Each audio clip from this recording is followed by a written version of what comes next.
Hey everybody, welcome to BrickVault. My name is Jack. Today is another LEGO Weekly News update. Now this episode's a little bit bigger than the ones we've been having in the previous weeks because this week pretty much all of the official pictures have been revealed for all the sets and all the themes just about for summer 2017. So we're going to be taking a look at all the different sets. Their prices also for most of them have been revealed. So we're going to be talking about whether or not they're any good. Also, there's some new pictures for Wonder Woman and ideas and some other stuff. So anyways, let's get into the Amazon sales first. Also remember, in the video description below this news episode, there's a lot of links to different Amazon sales for LEGO sets.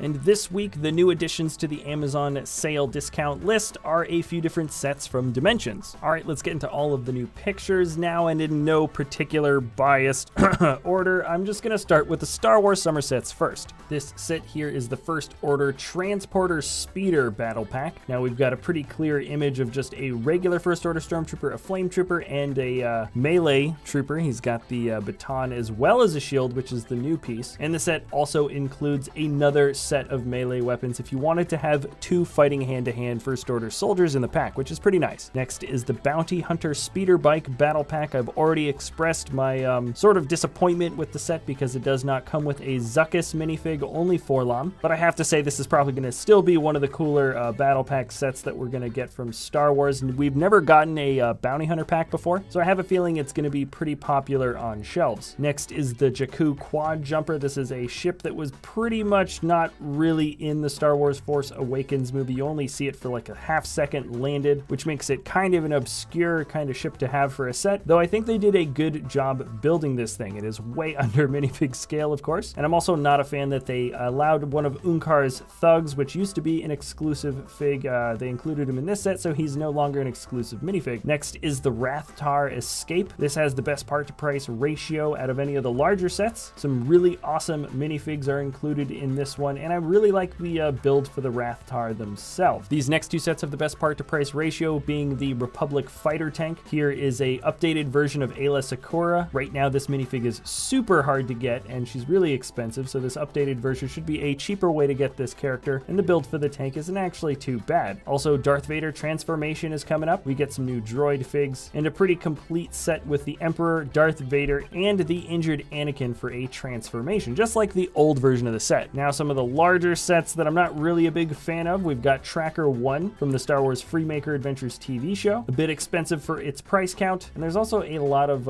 exposed undersides of studs just for the design of the ship that I don't think looks too great. Now the biggest set for Star Wars this summer is the Arrowhead, also from Freemaker Adventures. I think this set is a little bit better than the last, though it certainly doesn't impress me too much. What does impress me though are the buildable figs coming out for the summer. First we get a Stormtrooper Commander, and I think most people are really looking forward to just getting a standard Stormtrooper helmet piece molded from LEGO, because you could easily take off the Commander uniform and just keep this guy as a regular Stormtrooper. And then probably my most sought after set for the summer is the Scout Trooper and Speeder Bike set. This is something that when I heard the name of it a long time ago, I was hoping they would come with a scaled up speeder bike to match up with the Scout Trooper, and my hopes were met. This looks really, really cool, but it certainly is pricey, coming in at $55. Now let's check out the new LEGO Batman movie sets. Also links in the video description below for the original sites that posted these pictures. I believe these ones came from Sinquel. And the first set we're looking at here is of course the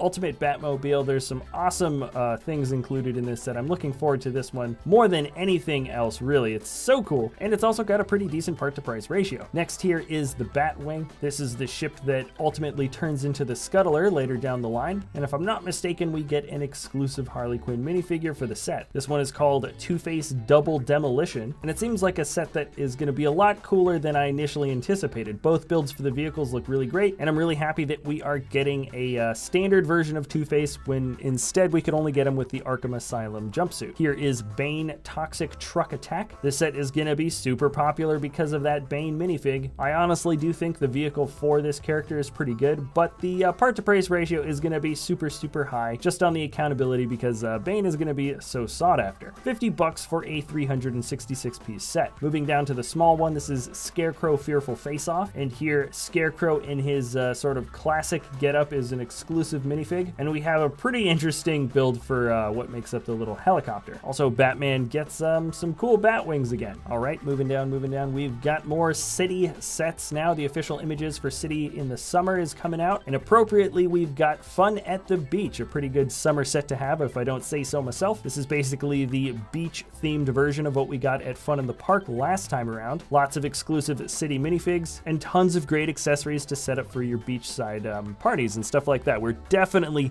getting this set, and really gonna flesh out our shoreline for the city later on. Here is the bus station set. No official part to price ratio here, but the price is super high. This one is set at $50, so I hope this isn't something kind of similar to how they did the gas station before, where it was way overpriced. It does look like a cool set though. Now let's get into the jungle themes for City. This is Jungle Buggy, probably going to be a $7 set. Then this is the Jungle Starter set. Lots of simple stuff going on, but I do appreciate the inclusion of machetes and the crocodile. Now this one has a great design for a helicopter, probably one of the cooler things I've seen for a helicopter design in a while. This is Jungle Cargo Helicopter. Definitely looking forward to getting this one. And then the Jungle Half-Track Mission. I think the design for the half-track is certainly better than the one that we got from that sort of police set last year. And then we also get a build for a Panther or a Jaguar or something like that. As the sets get bigger, this is the Mogul Jungle Lab. We pretty much always get a big mobile vehicle like this within City, which I think looks all right, but I'm definitely looking forward to the giant Venus flytrap the most. Also, that build for the waterfall looks a little bit strange. Now this is the big one, the Jungle Exploration Site. It really does remind me of Indiana Jones. I think even at a certain point there is a dropping boulder that your minifigs either have to jump out of the way of or get crushed. Lots of stuff going on here. I do appreciate the build for the kayak, and we even have a crashed or downed old airplane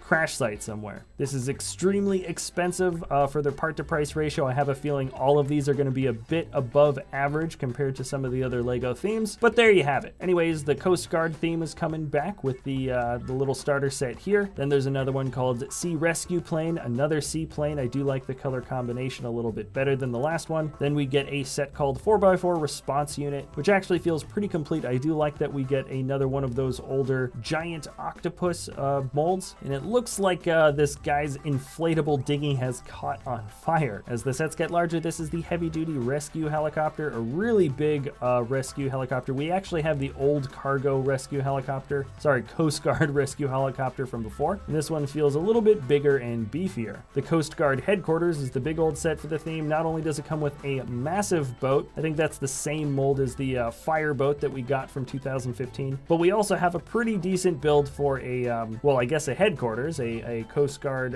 response unit, as well as a helicopter, and the boat in peril is pretty sweet. We get a really big speedboat. This one is going to sell for $120, which seems a little bit more reasonable considering all of the big molds that come in the set. And then this last one coming in here is probably going to be the most useful, especially for our Lego City, called the Cargo Terminal. We've got some moving trucks with a lot of different modular cargo items where you can pretty much put anything you like on the inside, and then several different vehicles that can move these cargo things around from one point to another. Next up is Creator. With Creator, we get another Space Shuttle Explorer set. This time the alternate builds look like a small space laboratory and a buggy or a rover. Not as impressed with the build for the astronaut like from the last time we got this space shuttle set, but it looks decent enough. And now we're getting into the theme of smaller modular builds. They're all called modular this time, and this first one is Modular Poolside Holiday. Here there's a small build for a pool as well as a ping pong table, but the alternate builds actually also look pretty good as well. The same goes for this one, the Modular Modern Home. First initial build has a 2-story setup, a kid with a remote control helicopter, trampoline, and a small electric car. Then the larger version of these modular sets is the Modular Family Villa. This is also a 2-story house, or kind of a 3-story house. There's a bit of a balcony on one side, a dog house on the other, plus a garage, car, and basketball hoop in the front. According to the alternate builds, you can make it a really wide single-story house or a very tall 3-story house that is even thinner. Finishing off Creator, this is the Turbo Track Racer. It is a 664-piece set, and it builds just one car, so it's a pretty nice amount of pieces used for just one single vehicle. So you can see the detailing is pretty awesome. I especially like that grille in the front. And then the alternate builds create either a forklift or one very sleek looking Formula One racer. The part to price ratio for just about all of these sets is really nice, and I'm certainly looking forward to these modular sets the most. The last theme I'm really going to go into a lot of detail for is the new summer wave for Nexo Knights. This first set is called the Heligoyle, and that's because this is, I believe, a gargoyle that's got helicopter-style wings. Not the most impressed with this set. The handle in the back is kind of disguised like a tail, but not really. It looks a little bit sloppy. And then we've got something called Axel's Rumble Maker. I'm going to assume these two spikes in the front will be spinning around as you drive it. And the color combination has now changed to a lot of those light orange highlights. Next here is Aaron's Rock Climber. I have a feeling this vehicle is going to have a bit of suspension, so it'll be bouncing around a little bit. And it's going up against this kind of big and bulky toothed beast. The big set for the bad guys this time around is called the Stone Colossus of Ultimate Destruction. Oh man, that's a long title. But I guess a long title is sort of deserved for this massive beast that we're getting. I don't think those legs are going to be posable. Probably the wings will be. But I gotta say, Lego is going for some sort of record with the number of parts used for just a single brick-built fig. It's nearly 800 pieces, and most of the pieces in the set are dedicated to just this one massive creature. Being perfectly honest, I am looking forward to that one just a little bit more than the Knighton Castle. This is the big set for the good guys. I don't think it is actually a bad build for the structure. As you can see, the walls are probably posable, and you can close the whole thing off, so that might actually be pretty cool. But the set does come with 8 different minifigs, plus a lot of other little smaller characters, and ultimately it does feel just a little bit more complete than this massive demon flying creature that we get on the other side. Oh yeah, I almost forgot, this is Macy's Bot Drop Dragon, one of the smaller sets, and personally I think they should just leave dragons to Ninjago, but that's just me. Now, more official images were revealed for Friends, Elves, and DC Superhero Girls. Their full waves have also been revealed for the summer, but this episode is going to go on forever and ever if I talk about everything that's coming out, so let's get into something that's really cool. This is a picture for the new Wonder Woman movie, or the set that goes along with it. It's called Wonder Woman Warrior Battle. The official price is not yet revealed, but the part count is 286 pieces. It includes an exclusive Wonder Woman, Steve Trevor, another protagonist, and this giant warrior evil guy called Ares. I think the minifigs both look awesome, especially Wonder Woman. She comes with an alternate hood piece, and the build for this fighter plane is really, really great. Also, I think it's interesting that they gave Ares a minifigure style body. This is a similar kind of build style that we got for the very large Ant-Man figure, and I guess this is a style that they are reserving for Marvel sets and, well, probably DC sets if they ever come around to it. Either way, I think he's actually a pretty awesome brick-built fig, and I hope we get some more Wonder Woman sets for this movie in the near future. All right, and we're almost there with official first look reveals, but there's actually one more. We're almost going to get there, not quite. First, I'm going to talk about Star Wars May the 4th, and that's basically just confirming that the exclusive polybag release for this event isn't going to be an exclusive minifigure, but instead that R2-D2 polybag that we've gotten images of before in the past. Personally, I'm a little bit disappointed. This is the first time we haven't gotten an exclusive minifigure for the event, but I am looking forward to getting this little build for R2. All right, and this last bit of news is for LEGO Ideas. LEGO officially released the first picture for the set Apollo 11 Saturn V rocket. We don't see the whole thing. I have a feeling it's pretty darn similar to what we got from the original submission. This set received 10,000 supporters all the way back in November 2015 and will be released officially in June for this year. Okay, so that is it for this episode, everybody. Thanks a lot for watching. Remember to tune in same time next week for another LEGO Weekly News Update. And tomorrow is Mike's episode on top 10 mocks of the week. Just cool stuff that he happens to see, stuff that he likes, and he just shows the pictures and he talks about it. So anyways, that's a cool episode, and hope to see you guys next time at BrickVault.